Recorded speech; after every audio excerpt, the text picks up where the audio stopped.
aldeia Cuicuro, no Alto Xingu, bem no coração do Brasil. Muito, muito antigamente, como dizem os índios, os Cuicuro viviam fora do Parque Indígena do Xingu, mas em suas vizinhanças.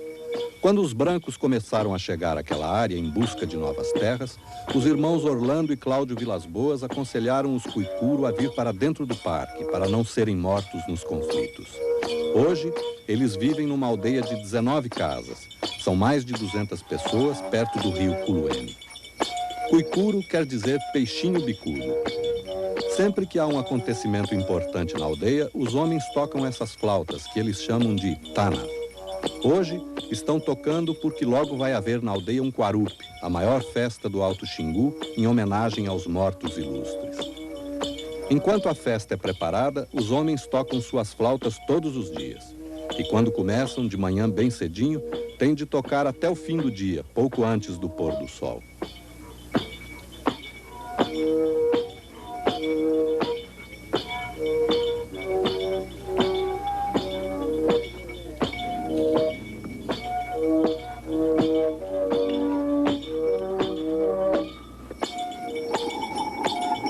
Quem são os Cuicuro? De onde surgiram? Como todos os índios do Alto Xingu, os Cuicuro não têm um deus, têm um herói.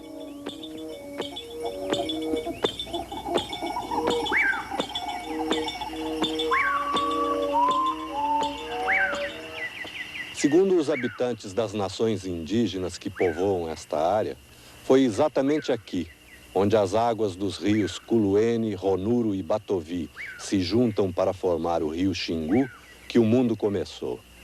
Neste lugar chamado Morená, que é território Camaiurá. Mas o mundo era o caos. Então veio Mavutsini, o grande herói transformador dos indígenas desta região.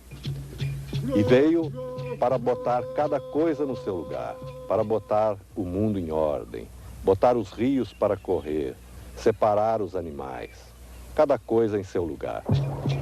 Um dia Mavutsini fez um arco e precisava de corda, mas só quem tinha corda era a onça. Então Mavutsini tentou pegar a corda da onça, mas ele foi visto e a onça ameaçou matá-lo.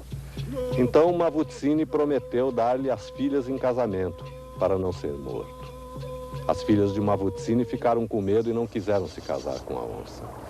Então ele pegou troncos de árvore e fez várias filhas com eles. Algumas também tiveram medo da onça. Uma morreu no caminho e só duas, afinal, se casaram com a onça. Mas uma delas foi morta pela mãe da onça, porque se recusou a comer um piolho. E ela estava grávida. Da sua barriga, a formiga tirou gêmeos, o sol e a lua.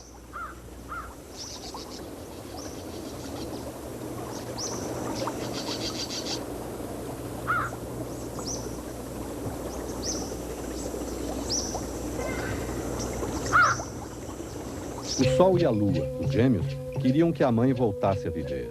Foram ao mato, cortaram um tronco de árvore e fizeram uma festa. Mas Mavutsini lhes disse que não adiantaria, ela não voltaria a viver.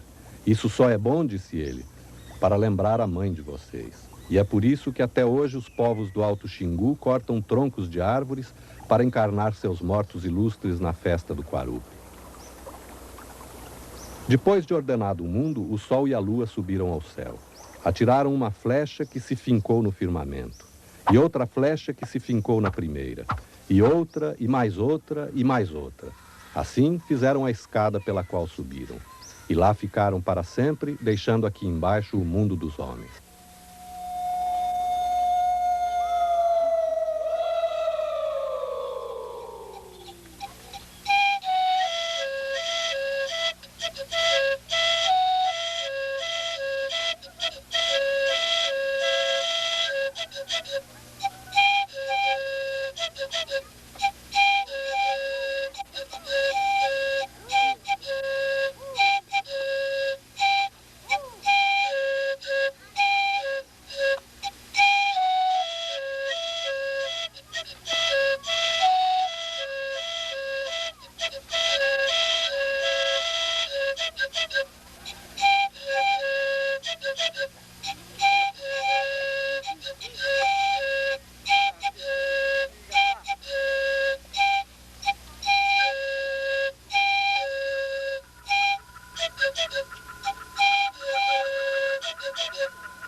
Chegar perto de um índio, da cultura do índio, exige mudança radical de perspectiva. Como se o olho passasse a ver pelo lado oposto, no sonho, no inconsciente. Entender o índio, entender sua cultura e respeitá-los, implica despirmos-nos desta nossa civilização. Porque o encontro com o índio é um mergulho em outro espaço e outro tempo. Um espaço aberto, amplo, de céu e terra, água e fogo. Um espaço colorido e pródigo, povoado por animais, vegetais e minerais, e espíritos. Um tempo prodigiosamente mais lento que permite consumir meses para polir o arco ou aguçar a flecha. Convida a desfiar os dias na tarefa de dar à palha o entrelaçado perfeito da esteira ou do teto. Confere à cerâmica a forma fantasiada nas tintas da imaginação. Tempo para o índio varar a noite dançando. Tempo para receber o filho que nasce e despedir o ancestral que morre. Tempo para rir e chorar, cantar e dançar, plantar e colher. Mas é preciso revirar os olhos e afugentar velhos conceitos para de fato enxergar. Abrir os ouvidos ao silêncio. Curtir o detalhe, perceber a minúcia, a sofisticada simplicidade, quase sempre fruto de uma tradição milenar que passa de boca a ouvido, mão a mão, geração atrás da outra. É preciso reabrir portas fechadas dentro de cada um de nós. Reencontrar a simplicidade perdida, a inocência, a solidariedade, a cor e a música. Nesse reencontro, detalhe a detalhe, risco a risco, surgirá o corpo do homem em sua plenitude plantado no coração da natureza, vivendo a utopia e contemplando o mistério. É assim o mundo do índio que não morreu no encontro com o homem branco, nem se degradou. É assim no Alto Xingu, e é assim no Baixo Xingu. Mas no Baixo Xingu, o grande herói já não é Mavutsine, é Iprere, como conta Raoni, o grande chefe Tchucarramãe. Meu pai contava história antiga. Antigamente, que não tinha nem branco, como hoje que tem branco. Tem português, o português misturado com branco, né? Então, o meu pai contava muito história antigamente. Quem que nasceu primeiro foi a avó nós. A avó nós nasceu primeiro. O nome dele chama Iprere. Iprere é um homem, cabeça muito grande, né? Homem muito grande. Antigamente que não tem rio como hoje que tem Xingu. Antigamente que não tem como hoje que tem serra também. Antigamente que hoje, como hoje que tem mato, tem árvore, comida no mato também, bicho também. Quem que nasceu primeiro foi Iprere, nasceu primeiro, ele fez rio, ele fez comida, ele fez tudo coisa que ele fez. O Parque Indígena do Xingu ocupa uma área de 22 mil quilômetros quadrados no nordeste de Mato Grosso, onde vivem umas 3 mil pessoas. Cortado na direção sul-norte pelo rio Xingu, suas terras são banhadas por vários outros rios. O Culuene, o Ronuro e o Batovi, que formam o Xingu. O Culizevo, o Manitsauá-Missu, o Liberdade, o 7 de Setembro e muitos outros. Estas águas incrivelmente transparentes são do rio Tuatuari, um afluente do Culuene. Na época mais seca, que vai de abril a setembro, ele parece um aquário. Navega-se em suas águas por entre cardumes de tucunarés e acarás, pintados e tracajás que se destacam sobre o fundo de areia branca. É uma natureza quase intocada, desconhecida dos habitantes das grandes cidades. Até algumas décadas atrás, todas as 16 nações que hoje povoam o Parque do Xingu eram de guerreiros. Hoje, todas as nações estão pacificadas, não se guerreiam. Ao contrário, unem-se cada vez mais em defesa de suas terras cobiçadas pelo homem branco. Uma das poucas lembranças dos tempos de guerra é este ritual do Jauari, conhecido por todas as nações do Alto Xingu. Antigamente, ele era uma dança de guerra. Hoje, apenas representa a guerra entre dois grupos de uma mesma aldeia ou entre homens de duas aldeias. E termina com uma dança belíssima, aqui mostrada pelos Waurá, um dos grupos mais preservados em sua cultura no Xingu. Ao lado dos Waurá, vivem no Alto Xingu também os Camaiurá, os Uyaualapiti, os cuicuru, os calapalo, os merinaco, os matipu, os aueti, os narrucuá. E ainda os ticão, os trumai, os cajabi. E depois os juruna, os suyá. Bem ao norte do parque ficam os tchucarramãe e os crenacroi. No Xingu falam-se línguas que pertencem a 4 dos grandes troncos do Brasil: Tupi, Aruac, Caribe e Gê. Dizem alguns cientistas que os índios aprenderam a falar imitando os sons dos pássaros. Talvez seja. Se aprenderam, aprenderam bem, porque falam muito. E todos ao mesmo tempo, como os cuicuru que participam desta cerimônia em que se furam as orelhas dos meninos.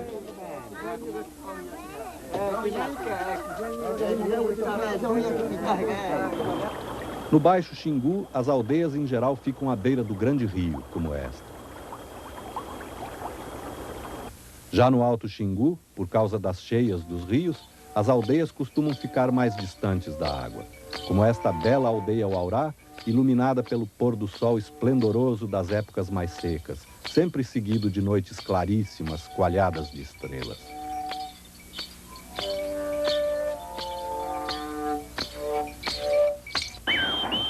Entre os índios do Xingu é sempre assim.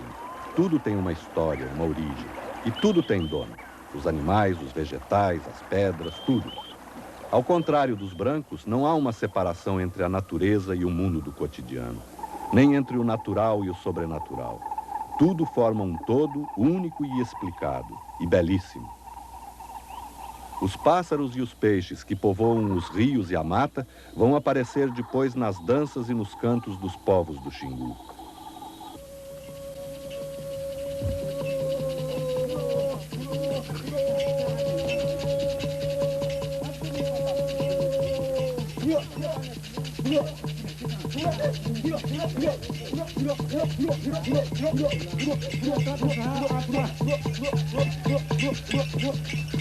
Esta, por exemplo, é a dança do papagaio, parte da Tauaraná, uma sequência de danças dos Uaurá e de outros povos do Xingu, em homenagem aos animais que os cercam.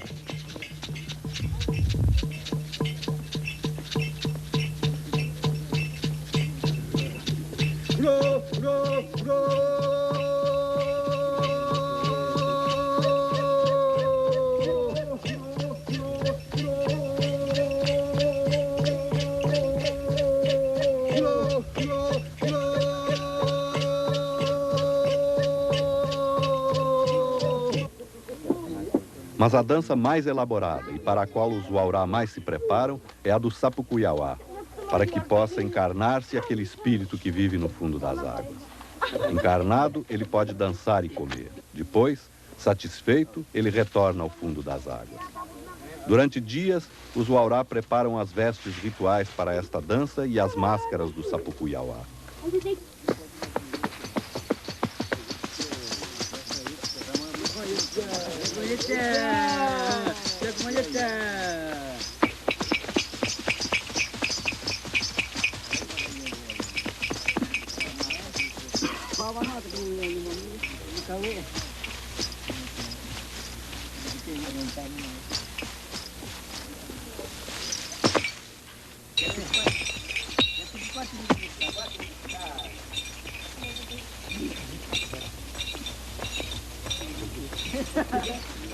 Aqui, os dançarinos que encarnam o Sapucuiauá vão até a casa do chefe Malacuiauá pedir comida. Ele oferece biju de mandioca e peixe. O Sapucuiauá reclama, não gosta, volta para o meio do terreiro.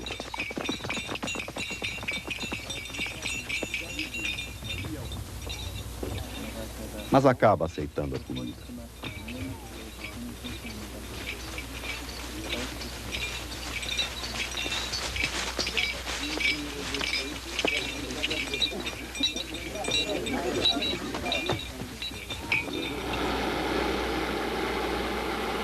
Às vezes, a convivência harmoniosa fica impossível. Quando a surucucu venenosa entrou na área da aldeia, ameaçando crianças e adultos, os cuicuru não hesitaram. Veja.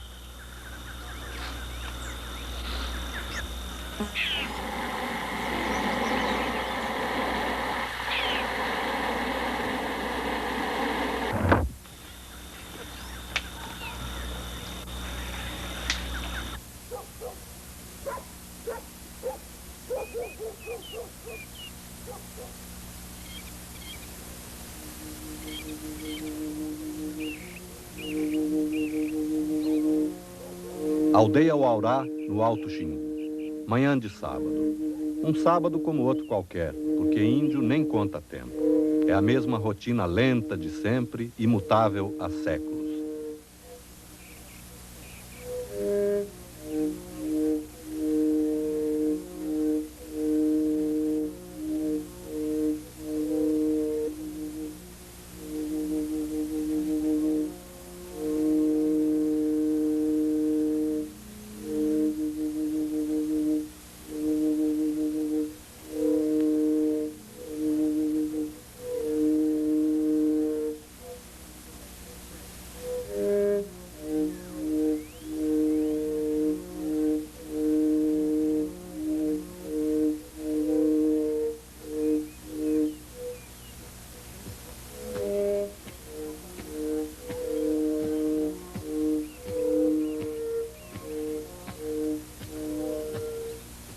Mas de repente começa um corre-corre, à porta de uma casa. Pessoas entram apressadas e sai um homem chorando e amparado por outro homem e uma mulher. Ele chora porque sua mulher, o Lussan, está em trabalho de parto desde a noite anterior, mas não consegue dar à luz seu primeiro filho. Ela está sofrendo muito. Levado para a casa dos homens, no centro da aldeia, ele é consolado pelos parentes. Malacuyauá, o grande chefe e pajé, é chamado. Ele já vem trazendo às mãos o charuto que os pajés fumam para entrar em transe e ver os espíritos. Cauné, mulher de Malacuyauá, também vai ajudar. O grande pajé pede que todos se recolham às suas casas e não façam barulho. Ele quer ouvir os pássaros para saber qual espírito está impedindo o Lussan de dar à luz. Poucos minutos depois, ele já sabe. É o espírito dono da mandioca. Insatisfeito com alguma coisa, ele penetrou no corpo da gestante. Para agradar o espírito dono da mandioca, as mulheres da aldeia vão cantar. Elas se reúnem perto da casa dos homens e seguem para a casa de Lussan, acompanhando um dos pajés, o Aurá, de cocar a cabeça. Na casa dos homens, os pajés preparam-se para começar seu trabalho. Entre eles está, o que é raro, uma mulher pajé. Os pajés enrolam e amarram seus longos charutos de folhas que só eles fumam. Na preparação, vão engolindo fumaça, até chegar ao estado de transe e a comunicação com os espíritos. Agora, vão em fila para a casa de Lussan. O Lussan está deitada na rede, o marido a seu lado. Um dos pajés começa o trabalho. Ele tenta com a boca tirar o espírito da barriga da mulher. Com seu carinho, o marido tenta aliviar as dores de Lussan. O pajé reza, fuma, esfrega a fumaça nas mãos e vem de novo tirar o espírito, agora com as mãos.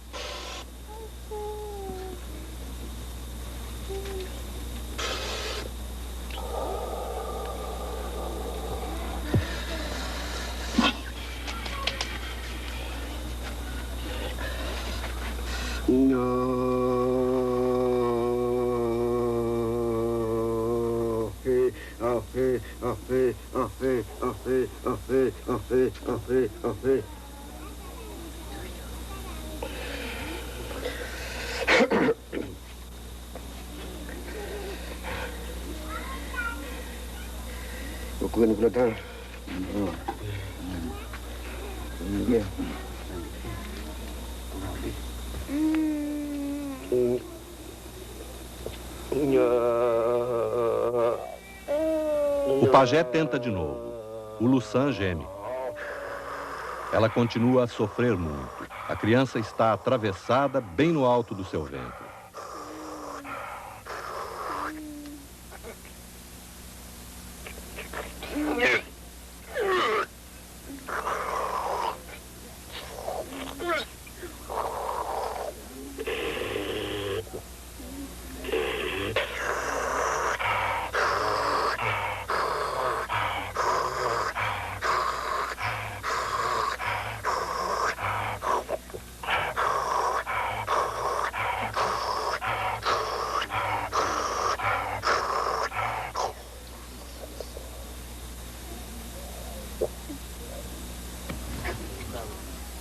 Agora, os pajés vão para a casa dos homens descansar e alimentar-se.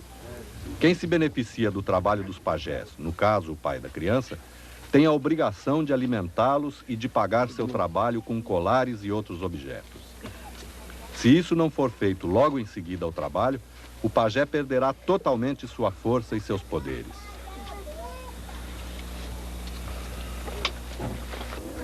No terreiro da aldeia, as mulheres preparam-se para outra cantoria com a qual querem agradar o espírito dono da mandioca. As crianças também participam e comem peixe cozido. Nas aldeias do Xingu, as crianças participam de tudo. Não há separação entre a vida dos adultos e a vida das crianças. Aqui, por exemplo, os meninos estão se pintando para participar do ritual do Jauari, uma das tradições mais importantes dos povos desta área.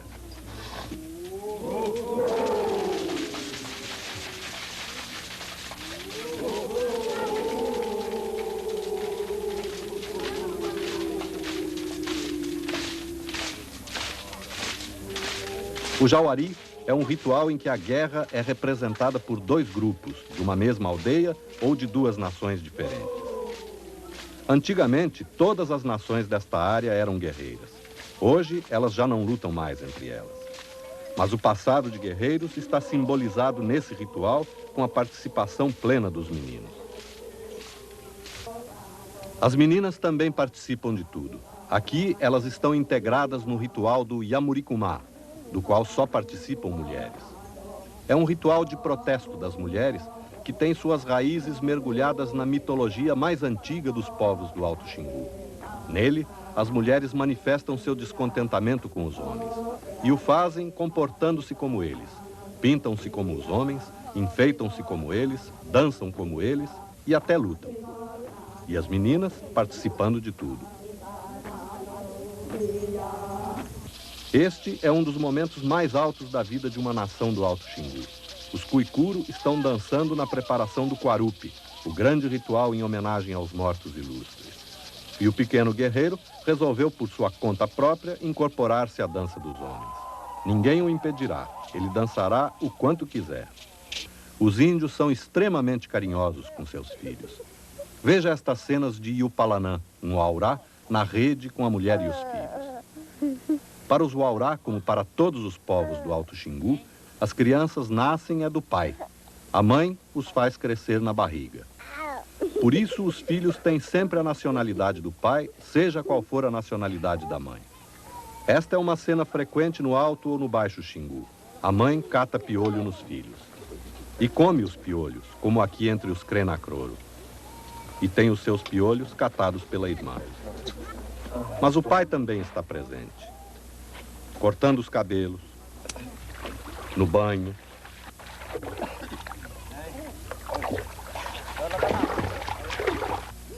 levando o filho a passear de bicicleta, ou mesmo interrompendo o trabalho se é solicitado pelo filho. Pai e mãe não gritam com o filho pequeno, jamais batem, seria uma covardia. Mas e pequenininho, filho assim de 1 ano, 2 anos, não. Pequenininho? Não bate? Não bate. Nunca? Nunca. A paciência de um pai do Xingu quase não tem limite. Vamos acompanhar aqui Tabata ensinando seu filho Maricá a pescar com flecha. Eles estão na pescaria em que os Cuicuro vão estocar peixes para seus convidados da festa do Quarupi. Nesta primeira parte da pescaria foi espalhado timbó na água, o sumo de um cipó que paralisa os peixes. No começo desta pescaria, só as crianças podem flechar os peixes. Maricá não está conseguindo, mas Tabata não se impacienta. Insiste. Mesmo que Maricá erre 1, 2 ou 20 vezes seguidas, ele insistirá. Maricá é que está um pouco desanimado, coça a cabeça. Já sem paciência, Maricá tenta fisgar o peixe com a flecha. Nem assim. Então, vai com a mão mesmo.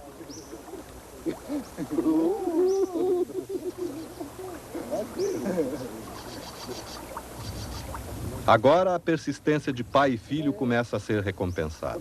Maricá acerta e tira o peixe.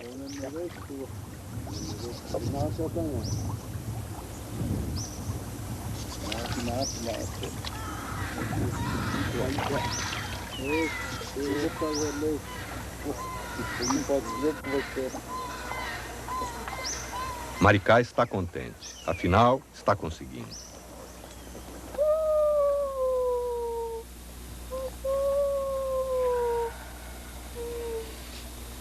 O Lussan já quase não suporta as dores. Os pajés continuam a trabalhar. Eles acham que logo mais ela conseguirá dar à luz.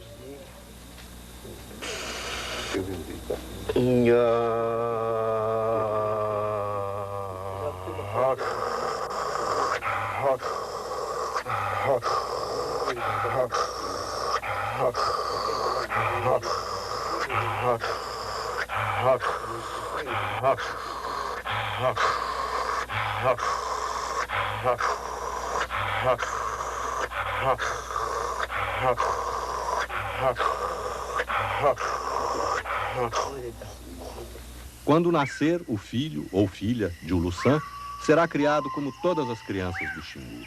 Isso quer dizer que não irá à escola, pois não há escolas ali.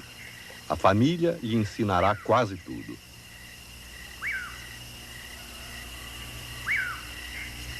Os xinguanos educam seus filhos de modo bem diferente do nosso. A criança pode fazer quase tudo sem ser reprimida. Pode brincar com faca e facão. Pode subir no teto ou na parede sem que lhe chamem a atenção ou a proíbam. Pode brincar nos rios e lagoas sem ser repreendida, ainda que acabe picada por marimbondos. Pode sair de canoa pelos rios sem os adultos. Pode até atravessar pinguelas sobre atoleiros perigosos. Ninguém repreenderá uma criança por fazer qualquer dessas coisas sozinha. Uma criança do Xingu é educada para aprender muito cedo a fazer tudo sozinha, para ficar autônoma, para ser independente e o mais cedo possível. Se não for assim, não terá condição de sobreviver naquele meio. Mas isso não quer dizer que as crianças do Xingu não brinquem, não tenham infância. Brincam muito até. Só que, ao contrário dos brancos, têm de improvisar seus brinquedos. Estes meninos, por exemplo, imitam na maior gaiatice os tocadores de flautas nos rituais. Mas é na natureza que as crianças do Xingu encontram seu maior divertimento. Nas árvores, principalmente, como estes pequenos cuicuru, que inventam um ritual parecido com o dos adultos antes de se divertir subindo nos troncos e balançando nos galhos.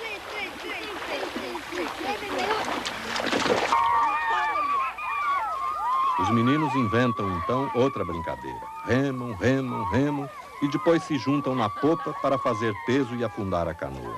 As meninas desistem logo e preferem nadar e brincar na lagoa.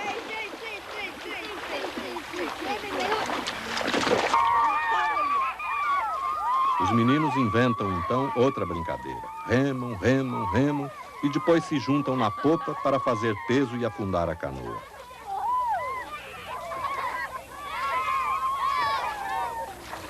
Mas tirar a água da canoa, para eles, não é problema. São rapidinhos.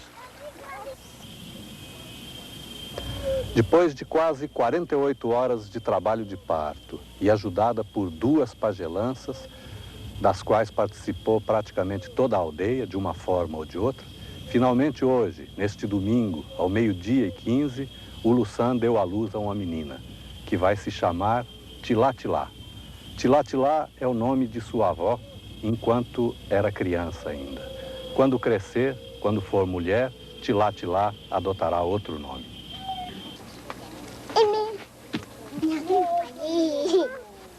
Agora, aí está ela, a mais nova xinguana, em sua pequena rede. Debaixo dela, na rede maior, a mãe, o Lussan, que tanto sofreu para que ela viesse ao mundo.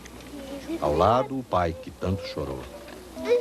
A avó, a mulher pajé e as irmãs já deram ao Lussan chás de ervas para acabar de expulsar a placenta. Já lhe aqueceram a barriga com pedras quentes para suavizar as dores. A avó materna cuidará de Tilá-Tilá enquanto a mãe estiver sem forças.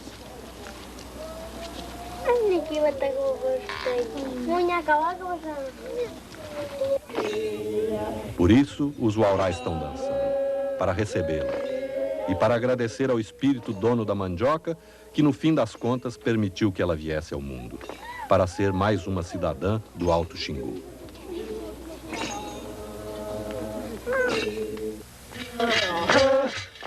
O dia está amanhecendo na aldeia Crenacroro, no Baixo Xingu. Os homens, acompanhados de 3 adolescentes, dançam para o marimbondo. O sol já está surgindo e começa a dissipar a névoa que cobre o rio Xingu. Mas a lua minguante, ainda alta, está bem visível no céu azul. Daqui a pouco, estes homens e estes adolescentes vão submeter-se a uma prova de coragem. Para os homens, ela já não é tão excitante ou amedrontadora. Já passaram por ela antes. Mas para os meninos é a primeira vez. Eles estão um pouco assustados. Vão ter de arrancar com suas próprias mãos e sem nenhuma proteção no corpo, pedaços de uma caixa de marimbondos povoada por milhares deles. Bater marimbondo, como dizem os Crenacroro, é uma das provas pelas quais os meninos têm de passar obrigatoriamente antes de ser considerados homens adultos. É um dos muitos rituais que marcam entre os índios do Xingu a iniciação na vida adulta. De véspera já foi construída uma escada para chegar até o alto da árvore onde está a caixa de marimbondos. Creton, um dos Crenacroro e um menino, batem na escada e a sacodem para irritar os marimbondos. Vestidas e com panos na cabeça, as mulheres seguram às mãos ramos de árvores com os quais ajudarão os homens a livrar-se dos marimbondos. Os homens que vão participar da prova estão chegando. O primeiro já vai subir pela escada. Com as mãos nuas, ele arranca um pedaço da caixa apinhada de marimbondos e desce voando, ferroado e perseguido pelos bichinhos enraivecidos. E já vai outro arrancar mais um pedaço da caixa. Debaixo dos risos dos que só assistem, as mulheres o ajudam a livrar-se dos marimbondos. Agora sobe o primeiro menino.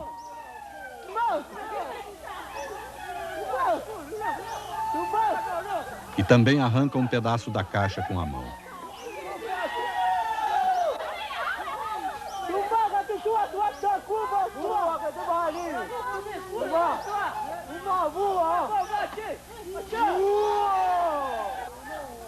As mulheres têm de acudi-lo logo. Ele foi muito ferroado.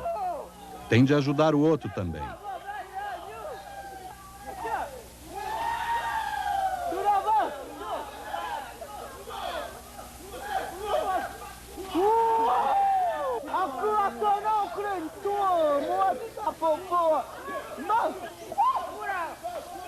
Agora chegou a vez de Creton. Ele já foi chefe dos Crenacroro. Agora não é mais. Os marimbondos pegaram fundo Creton. Ele fica apavorado e o pessoal se diverte. Onde mordeu?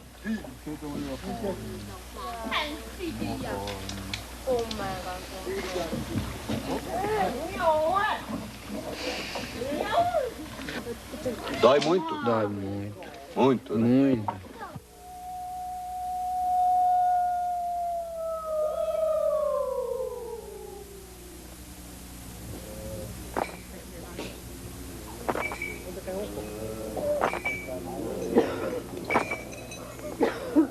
Uns 150 quilômetros ao sul, perto do rio Culuene, no Alto Xingu, os Cuicuro também vão começar a dançar.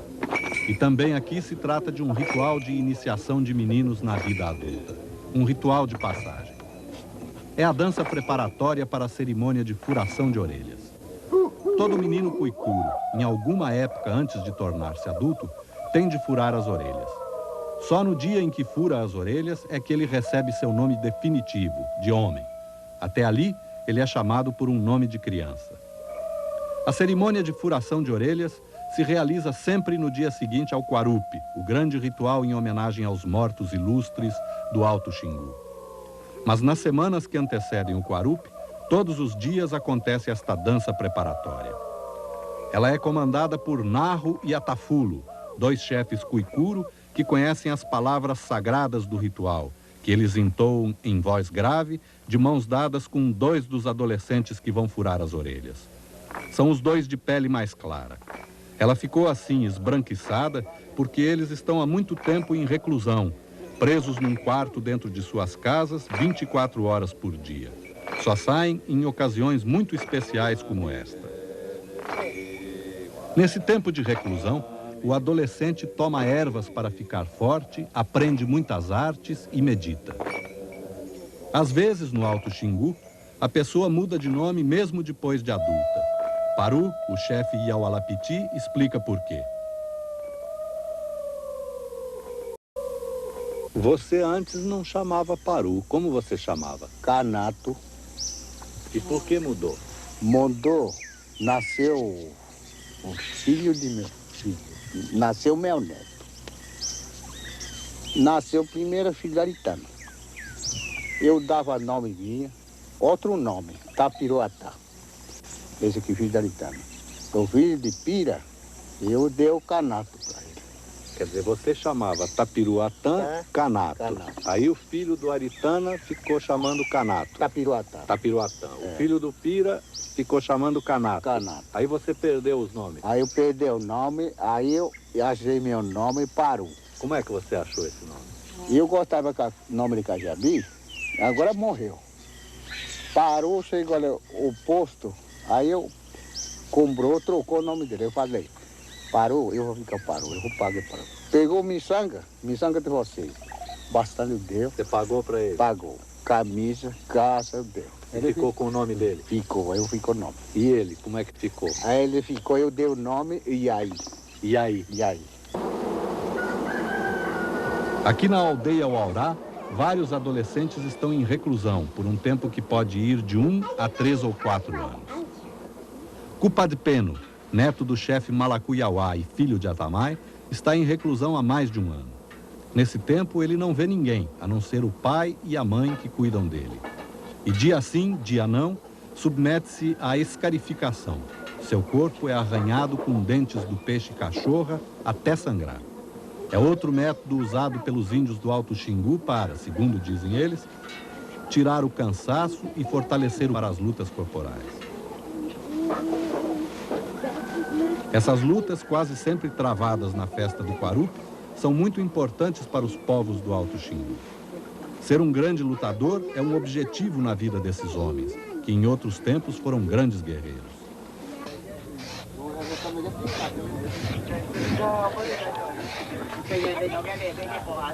Este menino cuicuro, que vai furar as orelhas no próximo Quarup, desde bem pequeno passa periodicamente pela escarificação, pela arranhação, como dizem os cuicuros. Mas ainda assim está assustado e é ajudado pelo pai.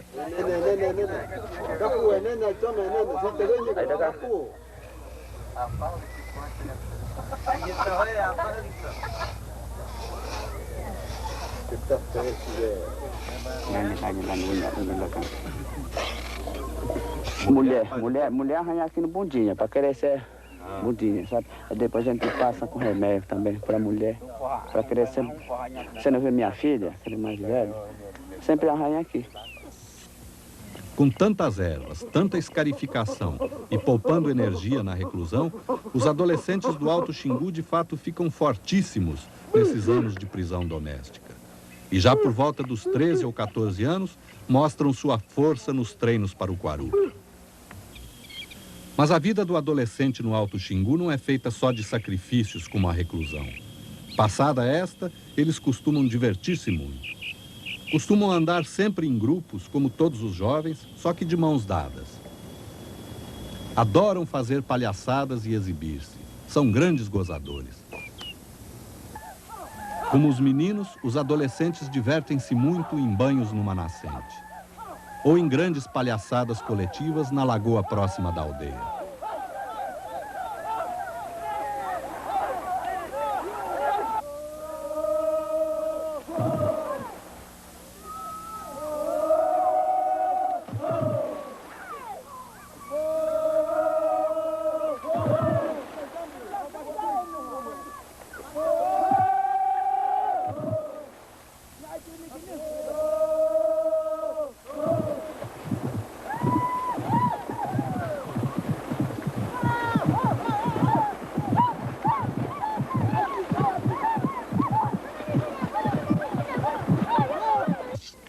A Yapicu é uma linda menina Uaurá, neta do chefe Malacuyauá, filha de Atamai e irmã de Cupa de Pena.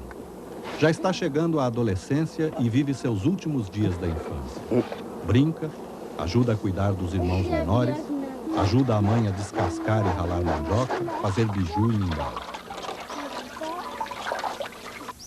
Quando a mãe pede, vai buscar água, que é uma tarefa exclusiva das mulheres. Quando há homens brancos por perto, assustada com as histórias que falam de violência sexual dos brancos, a Yapicu põe roupas. Mas, em geral, vive nua.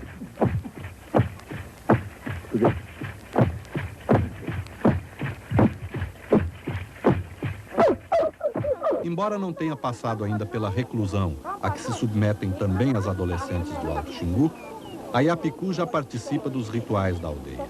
Aqui, ela está participando das lutas entre mulheres no final do ritual do Yamuricumá, um ritual em que as mulheres do Alto Xingu protestam contra os homens e se rebelam, fazendo tudo o que eles fazem e é privativo do sexo masculino.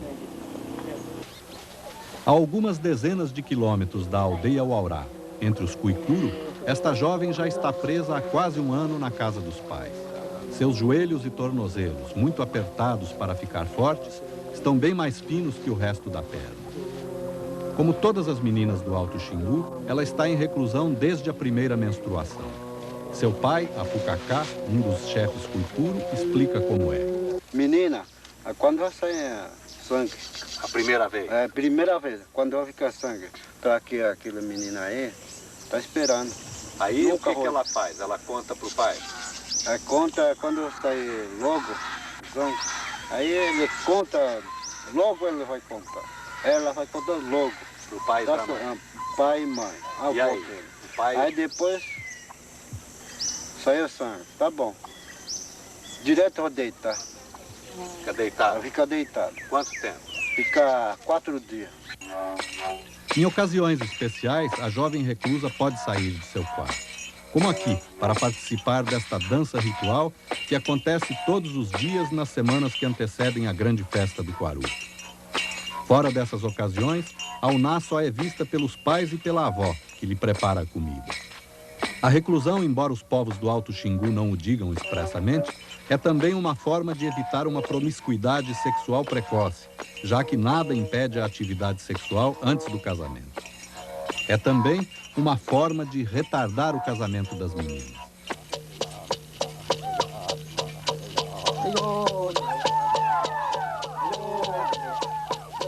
Esta outra jovem Uaurá, Kulaí, está há mais de 2 anos em reclusão na casa de seus pais.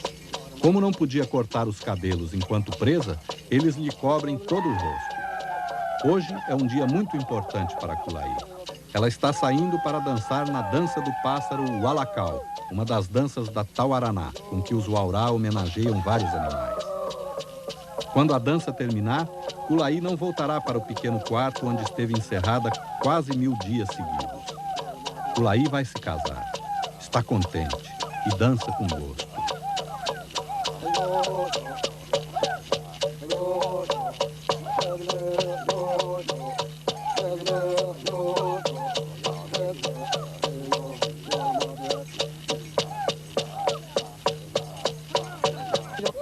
Na aldeia Cuicuru, finalmente chega o dia do Quaru e acontece o penúltimo preparativo para a furação de orelhas.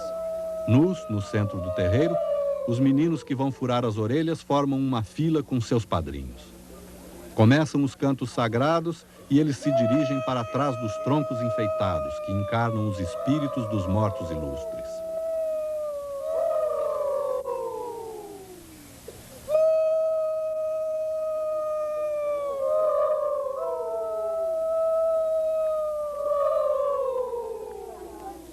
Chegam as mães e avós trazendo bancos, esteiras, ervas e chumaços de algodão. Elas colocam as esteiras sobre o chão e em cima delas as ervas em que os meninos vão pisar. Com o algodão, vão limpar-lhes todo o corpo para que estejam absolutamente puros, limpos, na hora de furar as orelhas. Os cantadores interrompem os cantos rituais e vêm esfregar os rabos de sucuris nos braços dos meninos, para dar-lhes força e coragem. Está terminada a limpeza. Agora os meninos estão prontos para a cerimônia de iniciação na vida adulta.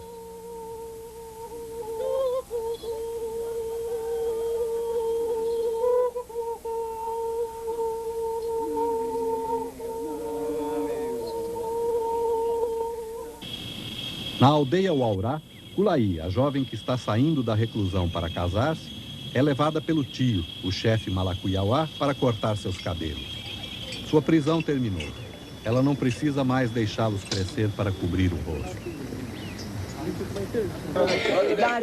Os meninos Cuicuru tiram as camisas e, acompanhados do cantador, vão para o mar. Vão satisfazer suas últimas necessidades fisiológicas. Eles precisarão estar absolutamente limpos e puros na hora da furação. Os cabelos de Kulaí são cortados e seu rosto vai se descobrindo.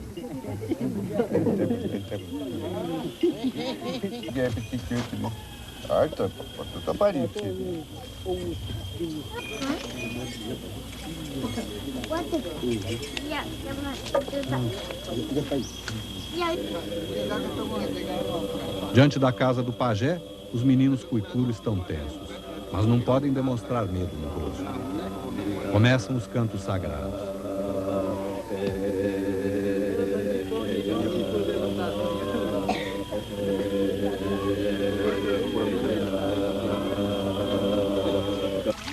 Na aldeia Uaurá, a irmã casada de Kulaí começa a pintar-lhe as nádegas e o flanco com tinta de genipapo. Veja como seus tornozelos se afinaram em comparação com o resto, apertados durante o tempo de reclusão. Está terminada a pintura dos meninos Cuicuru. Junto com seus padrinhos e os cantadores, eles voltam para o outro lado do terreiro. Os furadores tomam posição, de joelhos, como se fossem partir para um ataque.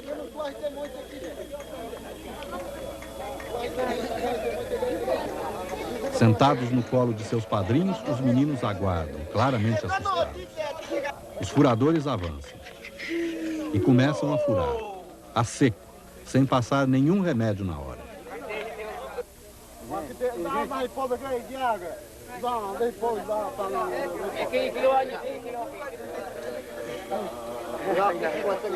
Os padrinhos dizem aos seus ouvidos seus novos nomes. Dão-lhes coragem e alento. Dizem o que eles serão na vida. Os pauzinhos são quebrados para deixar um pedaço na orelha. O que sobra do pauzinho, o menino coloca entre os lábios. Como ele não vai poder coçar o corpo com os dedos nesses próximos dias, nem vai poder usar as unhas, precisará do pauzinho para isso. Agora, eles sobem nas costas de seus padrinhos porque não podem tocar o chão. Estão puros, não podem correr o risco de nenhuma contaminação. E nas costas dos padrinhos, eles vão para a casa onde ficarão reclusos nos próximos dias.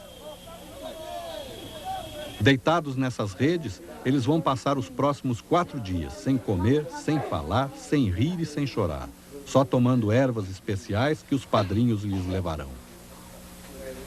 No 5º dia, começarão a comer biju, mas peixe só daqui a 1 mês. Nesses dias não verão nenhuma pessoa que não seja a que leve as ervas. Por isso está sendo preparada uma cortina de flechas para isolá-los. Eles acabam de dar mais um passo importante em direção ao mundo dos adultos. Já têm um nome de homem que só perderão se o derem a um filho ou a um neto. Os meninos que já estavam em reclusão antes de furar as orelhas continuarão presos quando terminar este ritual. Os outros vão esperar que seus pais escolham para eles o momento da reclusão. O último passo antes de se tornarem homens para sempre. Hoje é um dia muito importante para Kulaí. Ela saiu para dançar na Tauaraná e vai se casar daqui a pouco. Chegam o cantador e seu acompanhante, que fará a percussão.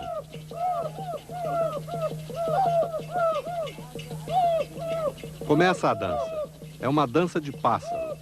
Uma das muitas danças com as quais os Uaurá representam o mundo que os cerca.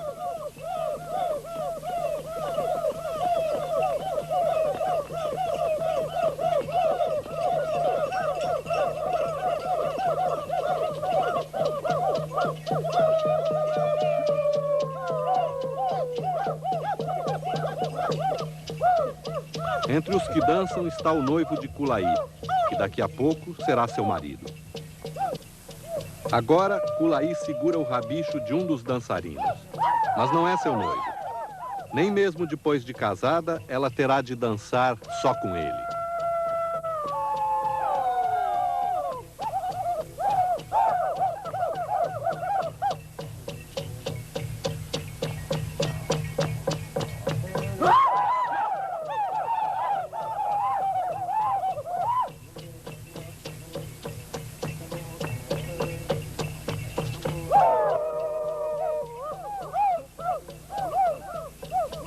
O noivo chama-se Malula. Seu nome quer dizer tatu canastra. E ele é muito tímido. Tabata, Oi. nós não estamos conseguindo mostrar direito como é que é a relação de homem com mulher aqui entre os índios, né? Porque índio não abraça mulher, índio não beija. Então, índio é muito discreto, um pouco tímido, né? Foge assim da câmera, as mulheres fogem um pouco. Então, nós não conseguimos ainda mostrar como é que é homem com mulher antes do casamento, no namoro, nem depois do casamento. Então, eu queria te propor uma coisa. O Lula ensina você a operar a câmera, a trabalhar com ela. E você vai mostrar como é que é a relação homem-mulher. Você vai filmar e você vai mostrar como é que é índio com a mulher antes de casar e depois de casar. Tudo bem. Tá bem? Tá. Então, vamos lá. Assim que começa. Começa assim.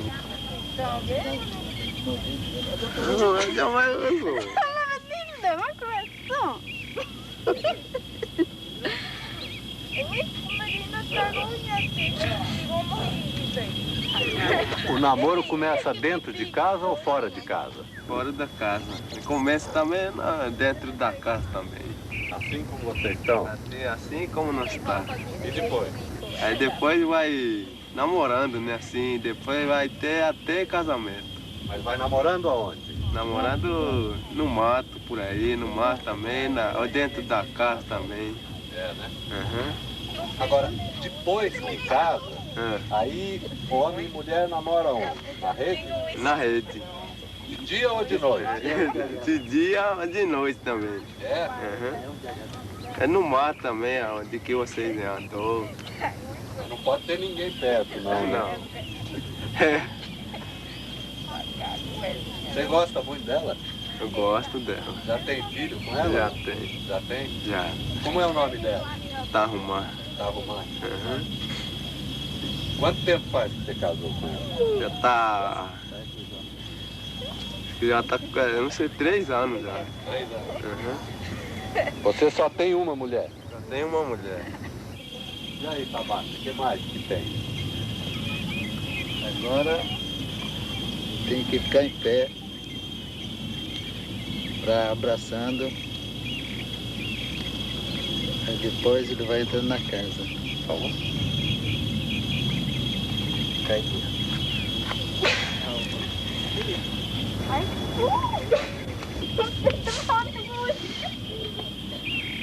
Ficou bom, Tabata?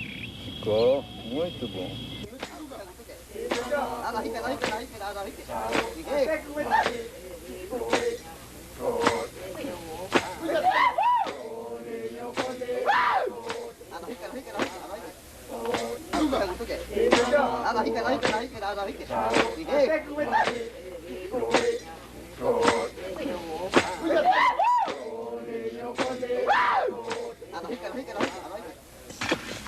A relação carinhosa entre homem e mulher, embora diferente da do branco, é muito forte e costuma prolongar-se por toda a vida.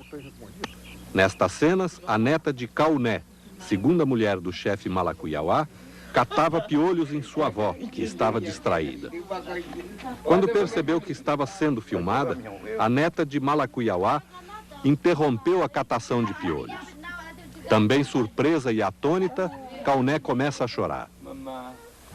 Quando percebe o que está acontecendo, o marido de Kauné, o chefe Malacuyauá, vem imediatamente. Abraça a mulher, alisa-lhe os cabelos, faz muitos carinhos e afagos.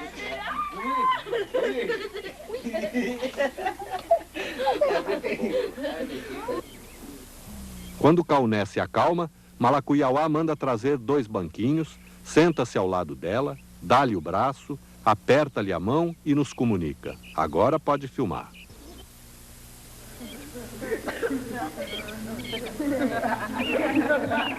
O chefe Malacuyauá, tio de Kulaí, junto com o pai dela, saem da casa de Malula carregando a rede que pertencia ao noivo e a levam para a casa de Kulaí, onde agora ele vai morar.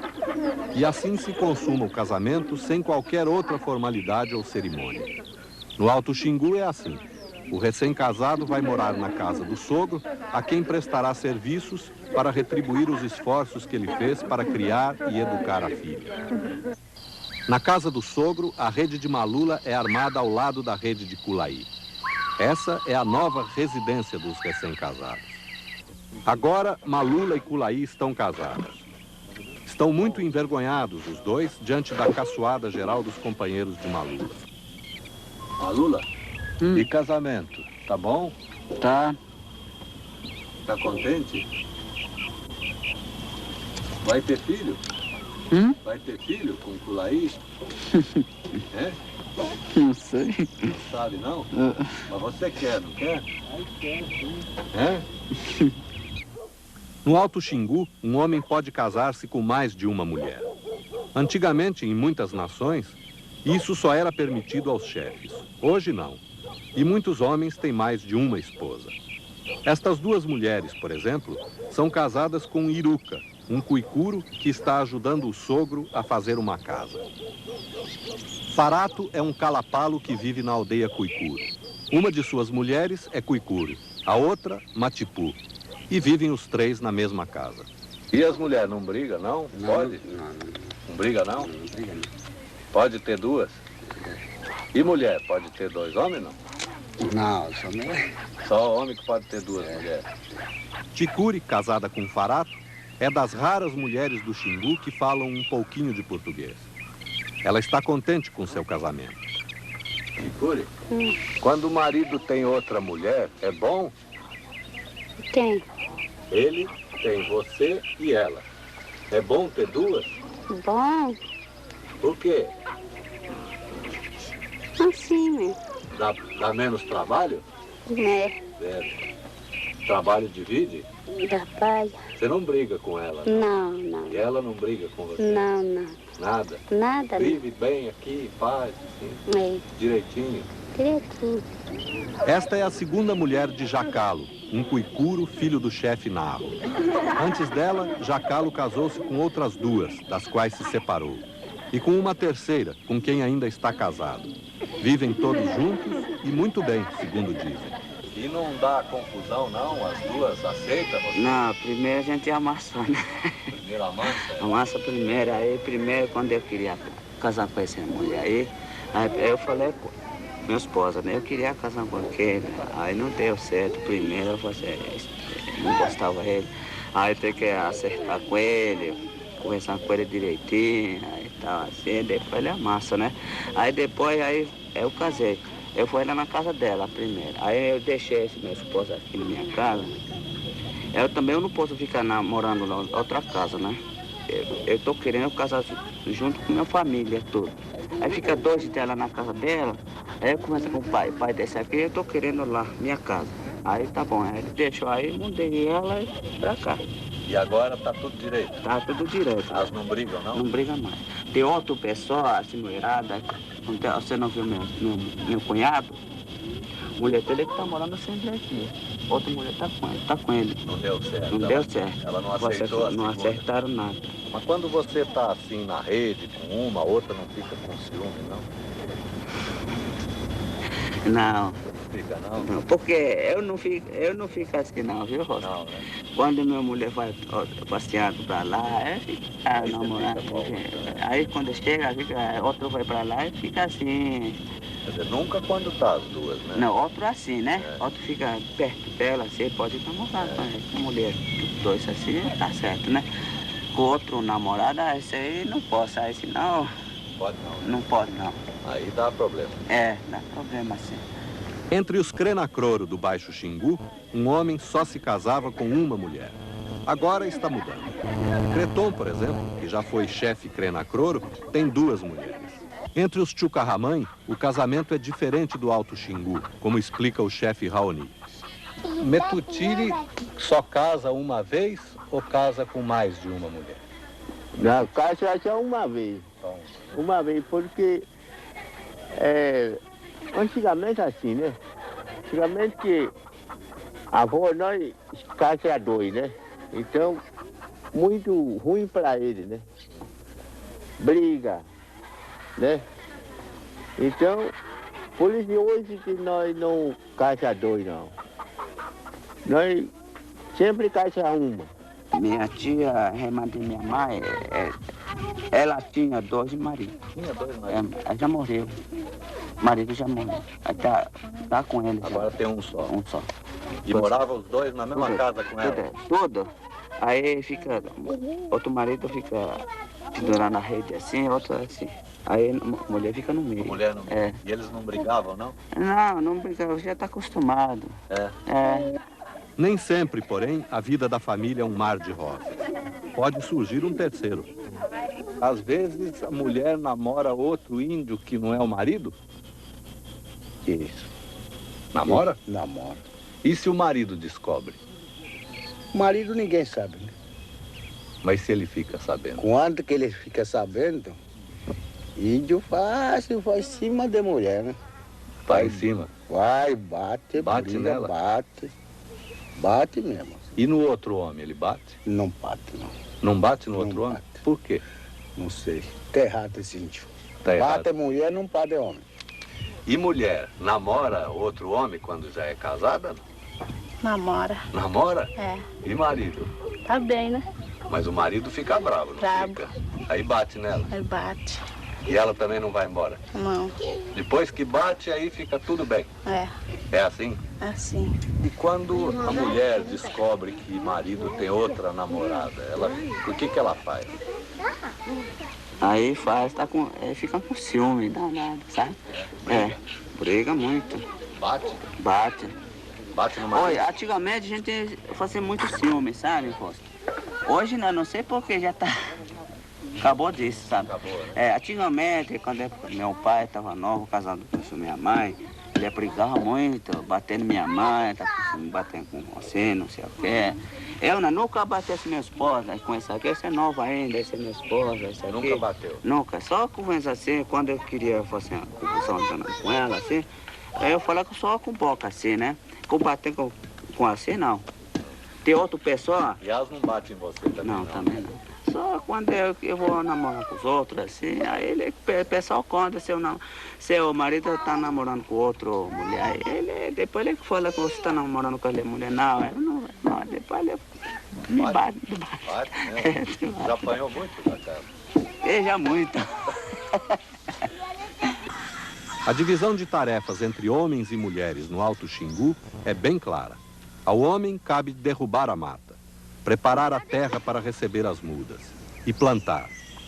Colher e transportar é função da mulher. Como é da mulher a tarefa de ralar a mandioca, preparar a massa e a farinha, fazer o mingau de mandioca e o biju, que são os alimentos principais do Alto Xingu, junto com o peixe.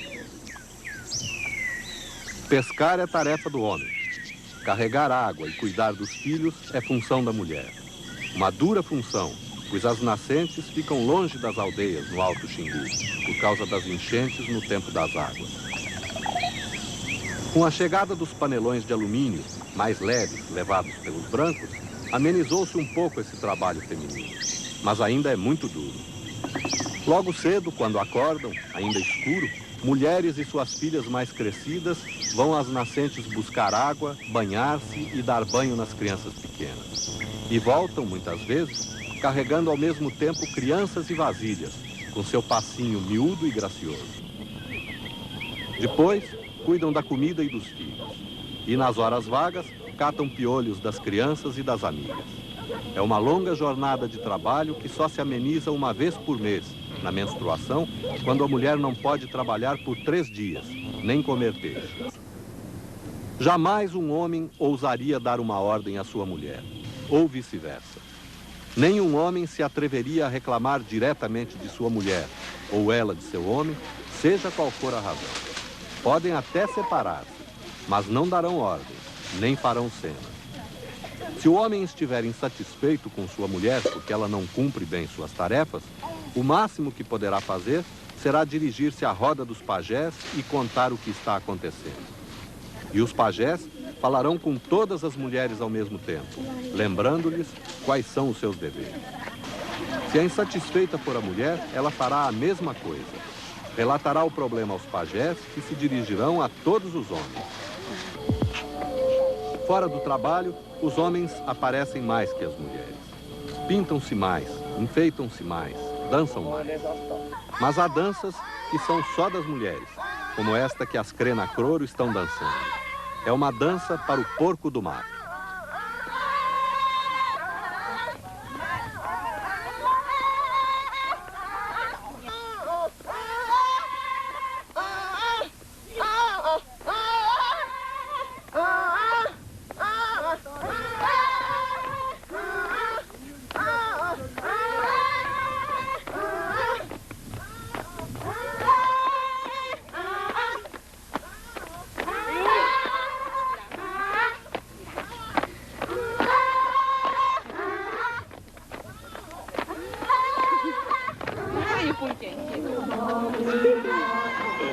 Mas há pelo menos uma dança em que as mulheres manifestam sua inconformidade com os homens.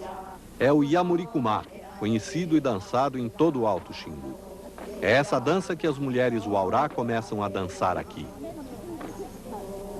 Segundo a tradição, muito antigamente, um dia os homens todos, menos um, saíram para pescar. Na verdade, queriam ir-se embora e deixar as mulheres, mas não tiveram coragem de dizer. Como demorassem a voltar, o homem que ficou na aldeia foi ver o que acontecia. E viu. Os homens haviam deixado crescer todos os pelos do corpo. Estavam virando bichos. Ele voltou e contou às mulheres. Elas primeiro foram pedir que os homens voltassem. Eles se recusaram. Então, elas decidiram assumir o lugar deles. Pintaram-se e enfeitaram-se como os homens. Puseram cocares, lutaram como eles. E resolveram ir embora também. Antes, jogaram no rio todas as crianças, para que não houvesse mais mulheres para aqueles homens. As crianças atiradas ao rio viraram sapos, bentivis e socós. Depois, as mulheres chamaram o tatu e pediram que ele abrisse um buraco, pelo qual entraram e desapareceram.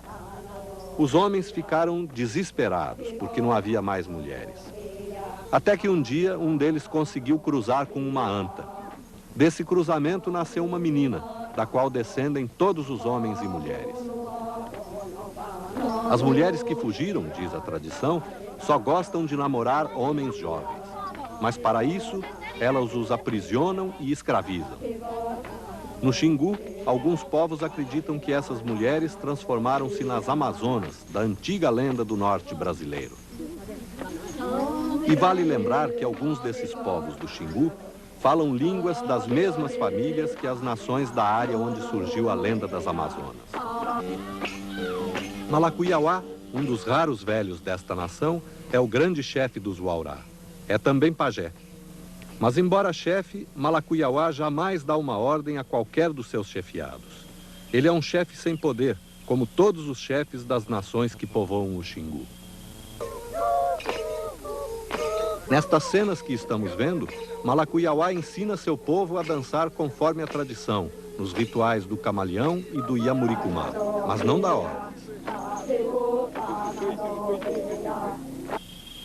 O índio do Xingu, como muitos outros índios brasileiros, não delega poder a ninguém. O chefe é o depositário, o conhecedor da tradição, da cultura, da experiência de seu povo.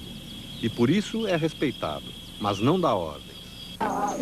O chefe é quem mais trabalha e mais sofre. Tem de ser o mais generoso, o mais conciliador e o que fala melhor, mas não manda. Atamai está ajudando seu sogro a fazer uma nova casa. Talvez um dia Atamai ocupe o lugar de Malacuiauá, seu pai, porque a regra aqui é que o filho seja o sucessor do pai na chefia, como explica Paru, o grande chefe Yaualapiti. Você tem 2 filhos, né? Aritana e Pira. Pira tem. Agora, por que é o Aritana que é o cacique e não o Pira? E Pira também depois. Mas primeiro é o mais velho. É primeiro o mais velho. No país dos Crenacroro, as aldeias são diferentes. Não se dispõem em círculo, como no Alto Xingu, e sim em 2 filas paralelas à beira do rio. E os Crenacroro, embora tenham conhecido os brancos há menos de 15 anos, já estão perdendo suas tradições. Como explica Creton, ninguém mais quer ser chefe. A chefia passa de mão em mão. E aqui, quem é que era chefe? Aqui chefe agora, porque primeiro chefe a Cano. Ele saiu. Ele saiu, não quis mais. E depois chefe...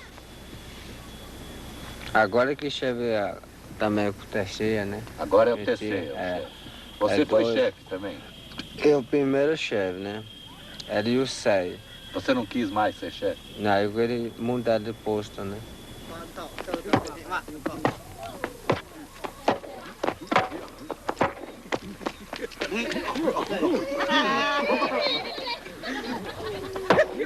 O chefe Crenacroro, agora, é essa estranha e assustadora figura que vem brandindo sua bordunda. É Tesea, que não fala português.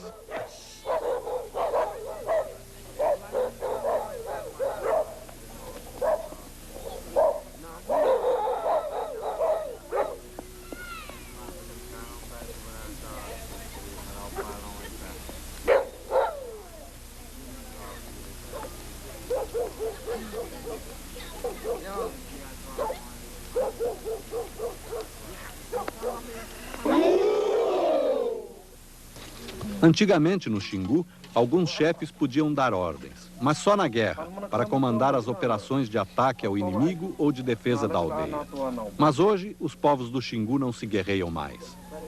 Uma das únicas reminiscências do seu tempo de guerreiros é o ritual do Jauari, que pertencia aos índios Panhetá, de fora do Xingu, e que foi trazido para cá pelos índios Trumai. Depois, todas as outras tribos aprenderam o ritual do Jauari.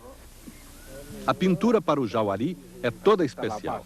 Os homens não se pintam com urucum, como nas outras danças. Fazem uma base de calcário branco de rio sobre a pele. E sobre essa base, pintam com carvão líquido. Cada desenho quer dizer alguma coisa. Pode ser a onça amarela ou a onça pintada. Pode ser o tatu e suas unhas ou as garras do gavião. Pode identificar a família ou o clã a que pertence o guerreiro. Tudo tem significado.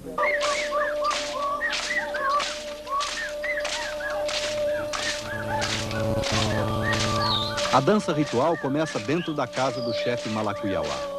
Os gritos representam a onça pintada e a onça amarela, o gavião e o galo, e assim por diante.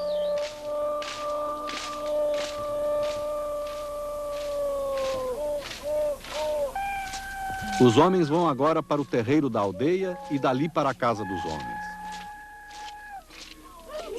Mas não demoram a sair e caminhar em posição de ataque para o mamoeiro que representa o inimigo.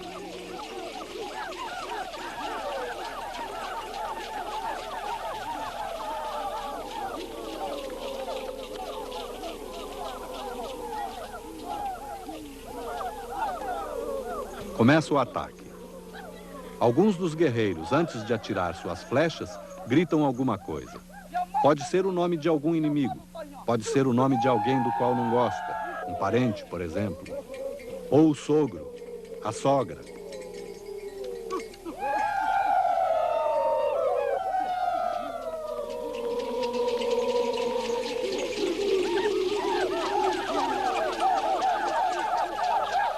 Completado o cerco do inimigo, eles voltam à casa dos homens.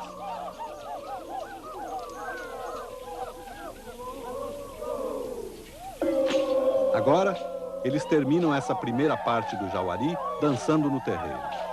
Só nesta parte da dança é que entram as mulheres.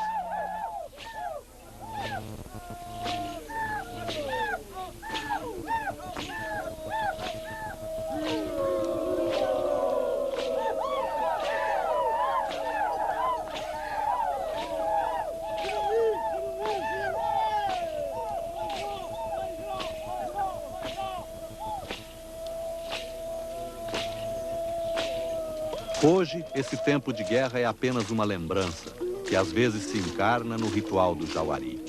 O que nós estamos vendo é a segunda parte desse ritual na aldeia Uaurá. Os guerreiros saem da casa dos homens batendo suas flechas com pontas recobertas por cera de abelha e emitindo gritos que imitam a onça pintada e a amarela, o galo, o gavião. Em posição de ataque, eles vão até diante do chefe Malacuyauá, comandante dos guerreiros, o mais experiente de todos, a quem, na guerra, caberia dar as instruções. O inimigo já está vindo do outro lado, e os dois grupos soltam seus gritos de guerra. Um espião do grupo se destaca e é imediatamente atacado pelos adversários. Agora, os dois grupos se postam frente a frente. A guerra simulada vai começar, no corredor ao meio. Quem ataca tenta enganar o adversário com ameaças. Quem se defende só pode colocar seu feixe de flechas diante do flanco e balançar o corpo para escapar da flecha. Quando alguém acerta o corpo do adversário, os companheiros comemoram.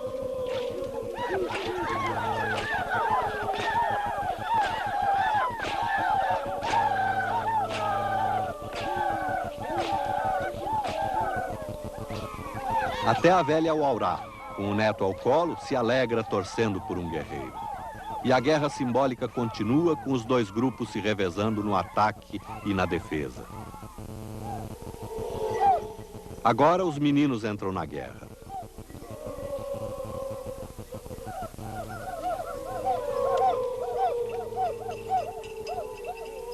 O guerreiro ameaça, mas não atira a flecha.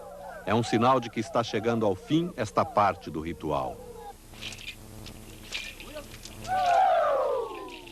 Agora começa a segunda parte, a dança propriamente dita.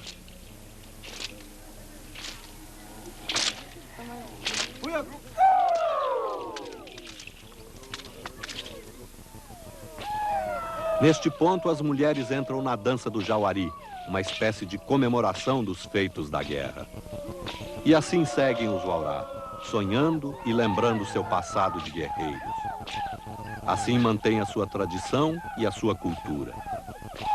Assim renovam, no ritual, seu desejo de continuar vivendo como seus antepassados, num mundo de homens livres que não delegam poder a ninguém e a ninguém se submetem.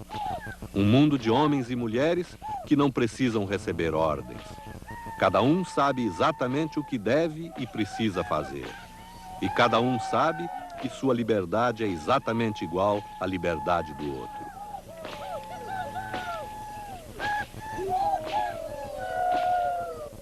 A base das sociedades do Xingu é a propriedade coletiva da terra. Cada chefe de família tem a sua roça, na qual planta mandioca, milho, algodão e o que mais quiser. Mas a propriedade é coletiva. E todas as nações vivem como sociedades de lazer, de certa forma, porque não se preocupam, tradicionalmente, em produzir excedentes para vender ou trocar. Os Chucarramãe, por exemplo, até acham o dinheiro nocivo e o chamam de piucatini, que quer dizer folha triste. Os povos do Xingu, que não se modificaram no contato com os brancos, trabalham o estritamente necessário para seu sustento. E não há casos ali de um índio trabalhar para outro, para receber pagamento. Além disso e da não delegação de poderes, a liberdade e a igualdade decorrem também de que ali o saber é democrático. O que um sabe, todos sabem. Ninguém se apropria da informação para transformá-la em poder político ou econômico.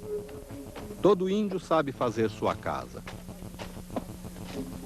Nestas cenas, Atamai, o filho de Malacuyauá, está derrubando sua velha casa, porque já está fazendo outra. A derrubada da casa velha e a construção da nova ocorrem sempre no período sem chuvas, que no Xingu vai de abril a fins de agosto, quando o céu é invariavelmente azul e sem nuvens. Nesta casa, Atamai e seu sogro viveram cerca de 10 anos, que é quanto costuma durar uma casa desse tipo.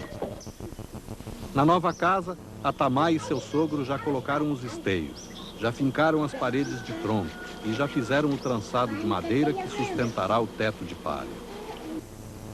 O chefe Uaurá, Malacuyauá, também está acabando de fazer o teto de sua nova casa. ainda parcialmente descoberto, deixa entrar o sol que desenha rendas no chão. E à noite permite que se durma contemplando o céu muito estrelado.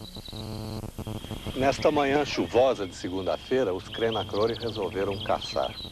E depois de meia hora de barco pelo Xingu, chegaram à confluência com o rio Yauti, onde entraram pela mata em busca de mutuns, jacus, macacos, antas, o que aparecesse.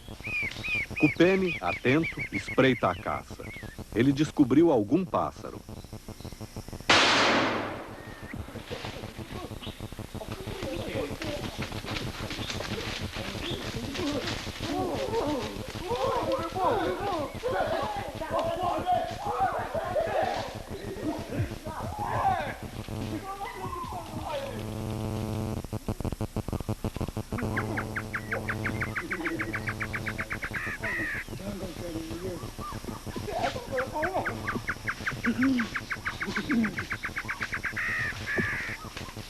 É um mutum.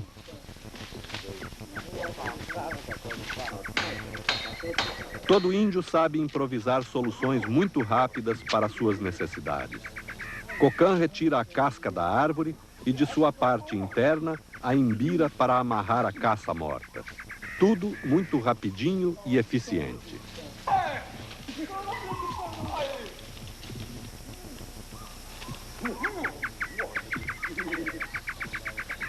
Tudo acertado para o transporte do mutum, os Krenacroro saem à procura de mais caça.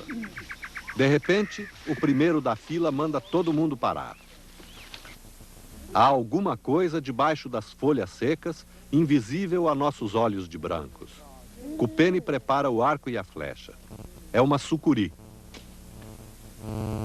A primeira flecha é certeira, mas a cobra ainda está viva.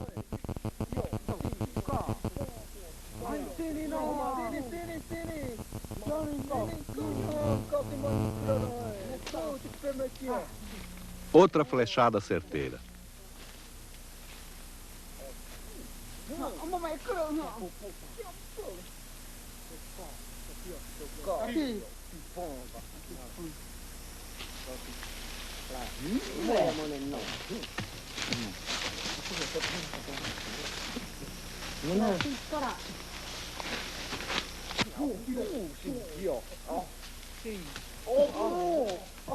Por essa, Cocan não esperava. A sucuri emporcalhou-lhe o braço. Quando o pessoal volta à aldeia, já há outra novidade. Alguém caçou um jacaré que está sendo esquartejado.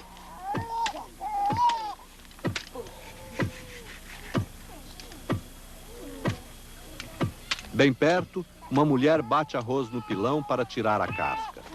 O arroz é outro hábito alimentar recente introduzido na aldeia pelos brancos. Na manhã ensolarada do Alto Xingu, o vento varre o terreiro da aldeia Uaurá e redemoinha perto da entrada de uma casa. Numa hora dessas, nenhum Uaurá hesita em dizer que um espírito está chegando. Na aldeia Krenacroro, no Baixo Xingu, uns 150 quilômetros ao norte, o vento também varre a aldeia, na tarde que prenuncia a chuva. E ali também qualquer Krenacroro dirá que os espíritos estão chegando. Se o vento entrar porta adentro, poderá ser um sinal de que alguém foi escolhido. Como explica Paru, o chefe da nação Iaualapiti. Paru, quem é que escolhe o pajé? Eu nunca nasceu ainda. Eu vi esse que começa aqui para eu contar. Esse que começa na Nafuquá. Ela chama a Poça. Nome dele, esse homem, a Poça. Então a Poça matou cobra. Aquele cobra não é venenoso não. Aquele cobra, aquele verde, tudo parece folha, né? Acho que ele matou. Então esse cobra ficou raiva nele. Deu doença dele, deu muito ferida. Ferida todo cobra. Então o Poça ficou deitado, todo rede. Ficou, emagreceu, ficou 3 meses doente.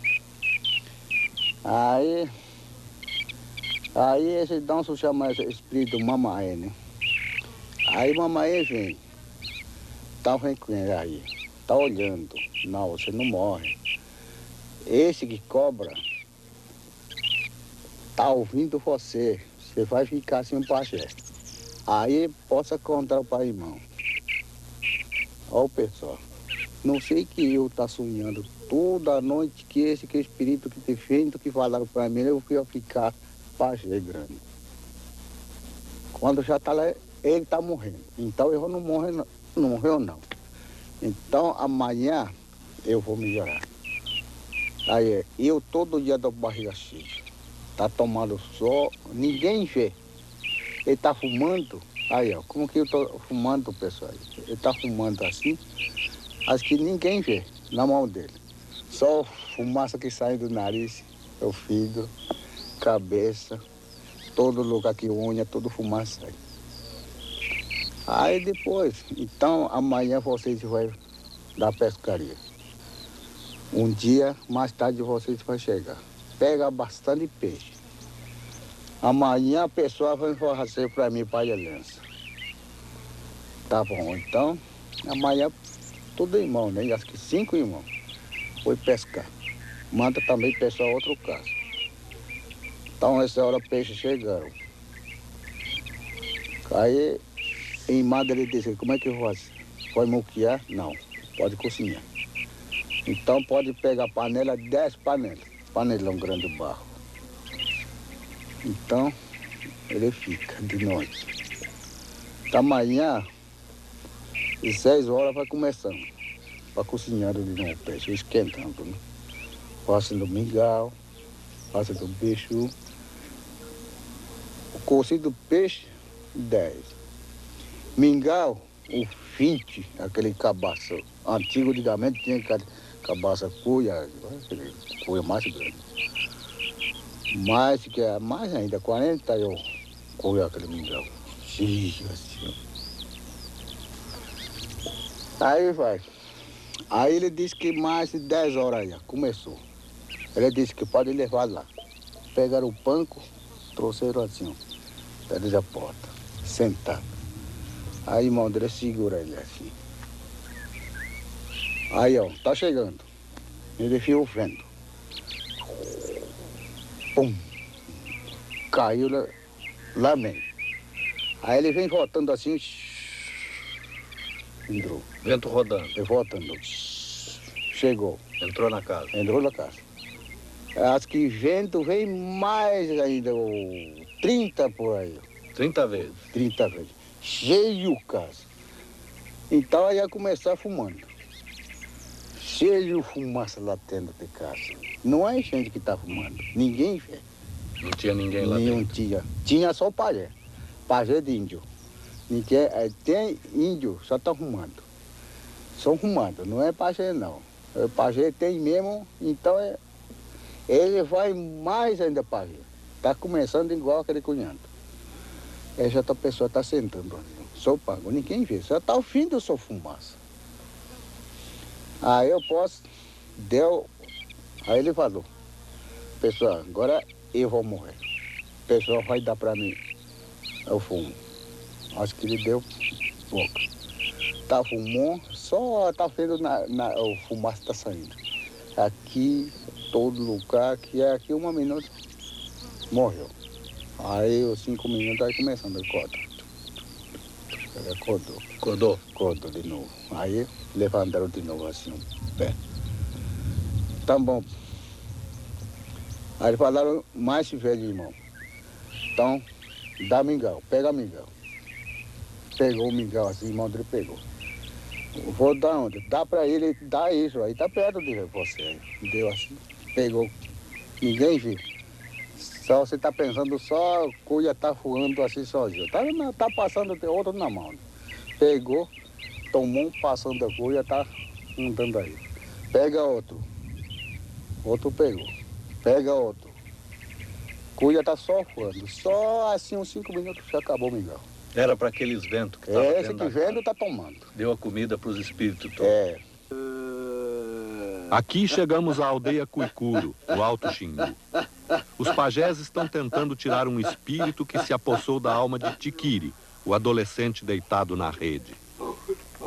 Várias vezes ao dia, o sangue foge da cabeça de Tiquiri, que fica branco como cera, não consegue abrir os olhos e quer fugir para o mar, para buscar sua alma, que o espírito do veado roubou e levou para a floresta.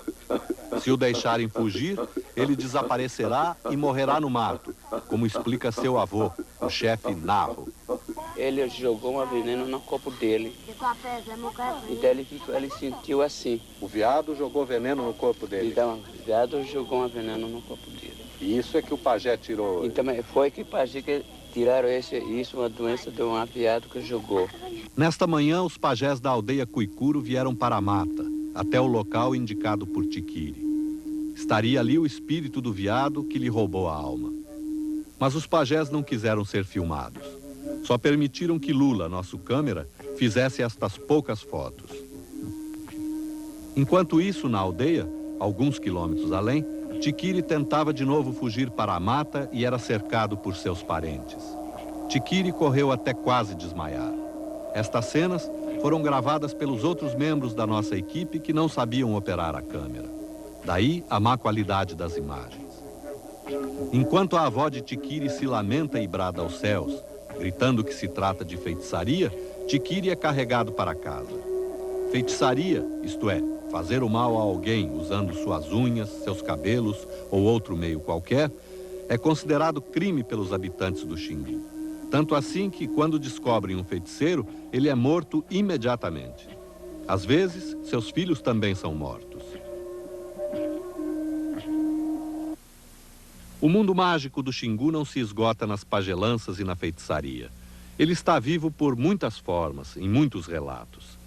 Não há habitante do Alto Xingu, por exemplo, que não tenha visto misteriosas luzes que às vezes cruzam o céu e com frequência desaparecem em meio a grandes estrondos. Em todas as aldeias, ouvem-se relatos antigos e recentes dessas aparições. À noite, quando já tarde, estava deitado, conversando com minha mulher. Depois, a minha mulher viu. E ele olhou para lá, ele viu. Parece estrela, começou pequeno, assim, bem baixo, baixinho, vem. Aí ele viu. Aí ele falou para mim, olha, vê aquele lá, o que é aquele lá? Quando eu vi, rapaz, poxa, aí eu contei para meu irmão, olha, vê aquele lá, não sei o que é. Poxa, ele assustou, levantou, ele falou para meu pai, Aí meu pai levantou também. Tinha uma casinha também assim, ele estava atento, meu pai. Ele estava todo fora. Poxa, quando nós falamos, acho que ele escutou uma conversa de nós. Aí estourou assim, parece fogo. Puta, né? Isso aí foi grande mesmo. Depois de uma caminhada de quase 2 horas na mata, os cuicuros chegam ao lugar onde já haviam descoberto uma árvore que servirá para retirar os troncos de que precisam.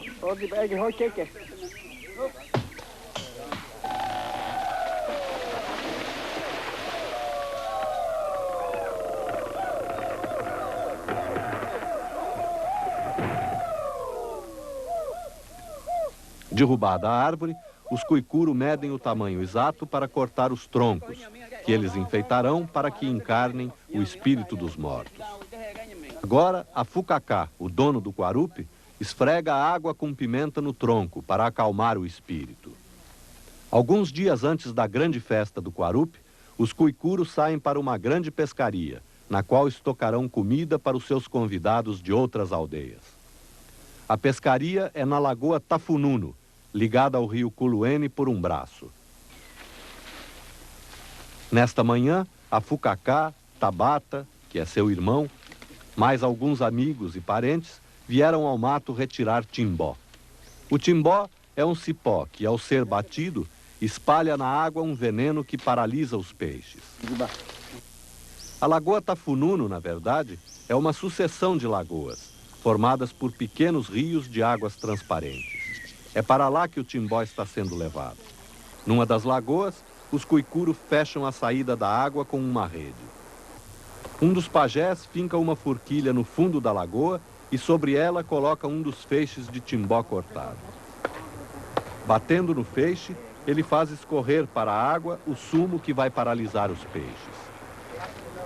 O sumo já vai formando círculos de espuma tóxica na água. Os peixes começam a pular na rede. Eles tentam fugir da água envenenada. A primeira coleta de peixes já é farta. Depois de algumas horas, os Cuicuru voltam. Já tem peixes suficientes para todos os convidados. Os cantadores entoam os cantos sagrados do Quarup. E os Cuicuru agora trazem para dentro do terreiro os troncos que encarnarão os espíritos dos mortos.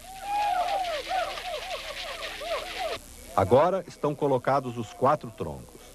A parte que será pintada é descascada. O velho Cuicuru prepara as escoras da coberta. A base para a pintura é feita com calcário de rio. Agora a pintura é em vermelho. Os troncos recebem os cocares dos mortos. Afucacá e seus parentes levam os cintos de fios de algodão que fizeram especialmente para enfeitar os troncos. E começa a lamentação dos mortos. Os parentes, que não puderam chorar durante todo o período de luto, agora podem lamentá-los. E o fazem chorando como qualquer pessoa, mas também usando cantos e palavras sagrados e tradicionais.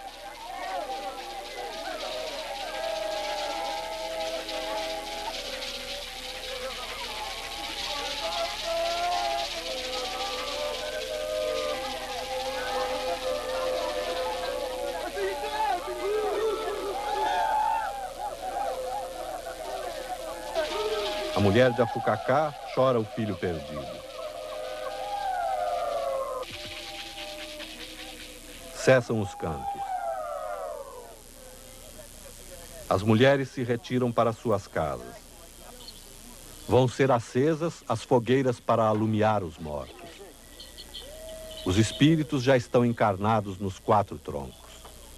Afucacá, o dono do Quarup, com o arco e a flecha, insígnias de chefe, vem para o meio do terreiro. Um a um, ele começa a chamar os campeões Cuicuru e Calapalo, que amanhã enfrentarão nas lutas os campeões das outras aldeias.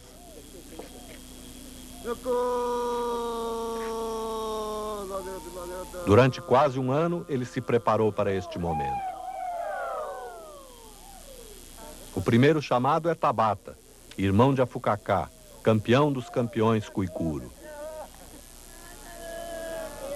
A noite cai.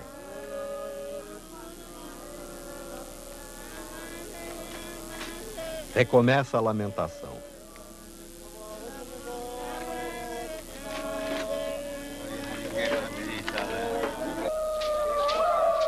Homens e meninos Cuicuru, que vão passar a noite em claro, entram no terreiro em meio à grande gritaria para buscar lenha.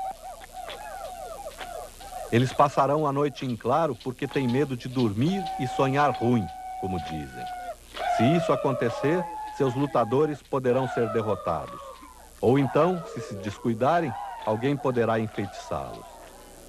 As fogueiras vão arder a noite toda, até pouco antes do nascer do sol. Cantadores de várias aldeias vão se revezar junto aos troncos, entoando os cantos sagrados. Os Cuicuru e Calapalo entram no terreiro para a primeira dança.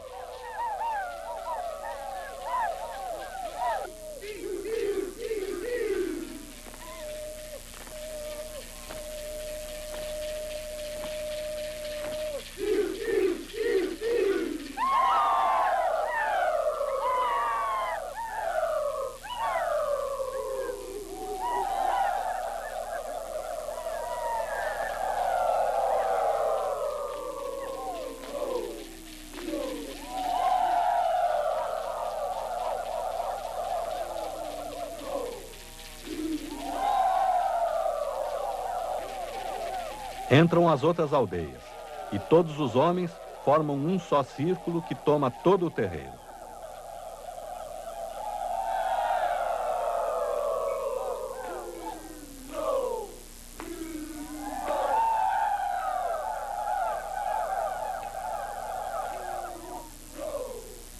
Terminada a dança, cada aldeia retorna a seu lugar, diante da casa do emissário que foi convidá-la para a festa. Vão começar as lutas dos campeões. A Fucacá, o chefe cuicuro, dono do Quarup, começa a chamar os seus campeões. A luta foi chamada de Ruca-Ruca pelos brancos, por causa do som que os lutadores emitem quando giram um diante do outro, antes de começá-la. Ganha quem derrubar o adversário ou agarrar-lhe atrás do joelho. Tabata escorrega, quase cai, mas vence a primeira luta.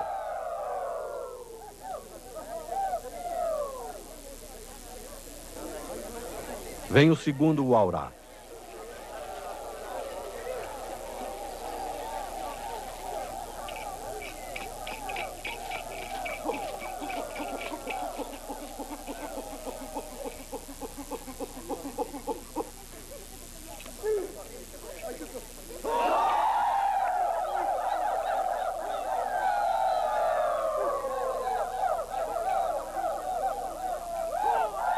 A luta termina empatada. Agora, qualquer cuicuro pode desafiar qualquer Uaurá para lutar. Mas o Uaurá pode não aceitar. E acontecem várias lutas ao mesmo tempo. Mas elas não influem no resultado. O que conta são as lutas entre os campeões.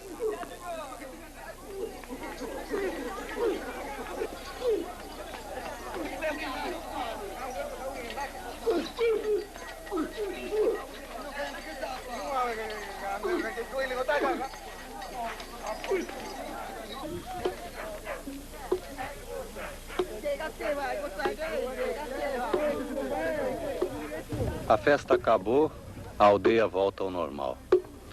O velho cuicuro começa a rachar com o machado o tronco que até há pouco representava o espírito de um morto. Agora ele é apenas um tronco, o espírito já foi embora.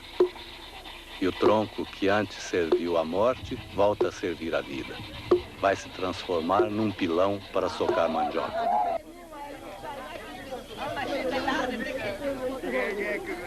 O sol se põe, o velho ri e a vida continua. Para o índio do Xingu ou qualquer outro índio, a posse da terra é fundamental, é decisiva. Sem terras, sua cultura desaparece, porque é uma cultura que só pode existir em grandes espaços. Todo índio é muito competente em seu meio, ele se basta. Produz tudo o que é preciso para se sustentar e manter sua família. Sabe fazer casa, sabe plantar e colher, caçar e pescar, defender-se dos animais. Se um índio perde suas terras e é obrigado a ir para o meio dos brancos, toda a sua sabedoria, todo o seu conhecimento, toda a sua cultura não valem mais nada. Ele não tem onde caçar e pescar, não tem terra para plantar, não tem de onde tirar a madeira e a palha para casa. Ele se torna um estrangeiro, um pária, mendigo, boia fria, alcoólatra, louco. Por isso, os índios estão se unindo cada vez mais para defender suas terras, das quais eles foram os primeiros ocupantes. Terras cuja posse a Constituição e as leis do Brasil lhes garantem, mas que são cobiçadas e tomadas pela força das armas. Marcos Terena é índio, nasceu numa aldeia de Mato Grosso. Hoje, ele pilota aviões, conhece a cultura dos brancos e foi o primeiro índio a ocupar um cargo importante na FUNAI, o de chefe de gabinete do presidente. Agora, Marcos é assessor do ministro da Cultura para assuntos indígenas. Como é que você vê esta relação e essa ameaça de que a cultura do índio não sobreviva? Bem, o que eu vejo é que toda a comunidade indígena gostaria de ficar intacta, sabe? Dentro da sua sociedade, dentro do seu universo, dentro do seu mundo, dentro da selva no nosso país. Entretanto, apesar de todos esses cuidados, nós sentimos que mais cedo ou mais tarde ela será atingida pela civilização nacional. por aquilo que se chama progresso, a interiorização em nosso país. Isso faz com que os índios, embora vivendo no meio da mata, um dia eles descubram que existe o trator, porque um dia eles veem um avião passando sobre sua aldeia a muitos pés de altura. Então o que nós sentimos é que o homem branco está atingindo a sociedade do índio. Isso faz com que o índio tenha vários interesses, desde o espelho, que era usado antigamente, até mesmo a própria utilização de facilidades, como, por exemplo, hoje, a FUNAI tem os aviões dela para transportar os doentes e aqueles caciques que vêm a Brasília para negociar alguma coisa de seus interesses junto com a presidência da FUNAI. Entretanto, o que nós sentimos que tudo isso contribui para uma maneira de tirar o índio do seu habitat, do seu costume anterior. Mas como a sociedade indígena também é uma sociedade humana, essa cultura, esse universo é dinâmico também. Então ele se transforma com todas essas influências, com todas essas interferências. Mas você acha inevitável essa transformação? Ela não temos como evitar esse contato e, consequentemente, essa mudança. Então o que nós procuramos é exatamente fazer com que essa mudança transcorra dentro de um processo normal e progressivo, sem modificar ou degenerar ou até mesmo destruir a cultura e a própria sociedade desses índios. Megaron é Tchucarramãe, sobrinho do grande chefe Raoni. Desde 1984 é o diretor do Parque do Xingu. Conhece os dois lados da questão. Megaron, você acha então que não tem jeito do índio viver isolado só lá na cultura dele? Não tem jeito. Não tem jeito porque todo jeito chega ao branco. É garimpeiro, é seringueiro, é caçador, é estrada que ia chegar. Então tinha que fazer contato, porque senão eles morriam, pegavam a doença dos brancos e morriam dentro do mato. Hoje, nós queremos matar mais gente, como eu, Megaron, nós dois estamos segurando o povo nosso aqui no Xingu. Então, ele está querendo mandar a polícia vir para cá. Que polícia vem para fazer o quê? Polícia vem, eu pode matar, eu pode prender ele. Eu pode prender, porque nós temos terra, a dona da terra. Nós, índio, a dona da terra, porque o branco está errado. Está querendo acabar a vida de nós. Está querendo acabar mesmo. Agora, você acha que índio tem que aprender português, estudar para saber defender melhor do branco ou não? Eu penso também assim, a gente tem que estudar para saber como é a vida do branco. Eu estou querendo, mas eu estou estudando um pouco ainda. Agora, Raoni, se os brancos não entrarem na terra de vocês, vocês vão viver em paz com os brancos, né? Isso aí eu penso. Quer dizer, você não vai brigar com eles. Não vai, não, de jeito nenhum. O seu povo não vai brigar. Não vai, não vai. Só vai brigar se branco quiser entrar aqui. Entrar aqui, aí a gente pode brigar. A gente pode matar, né?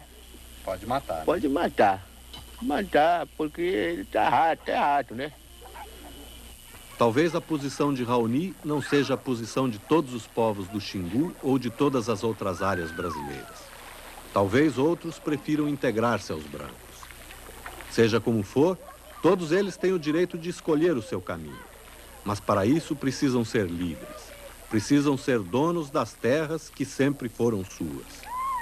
Se tiverem as terras, terão de fato o direito de escolher. E nós, brancos, temos de respeitar esse direito. Esse e todos os outros direitos dos primeiros povoadores do Brasil, dos primeiros brasileiros, nossos avós.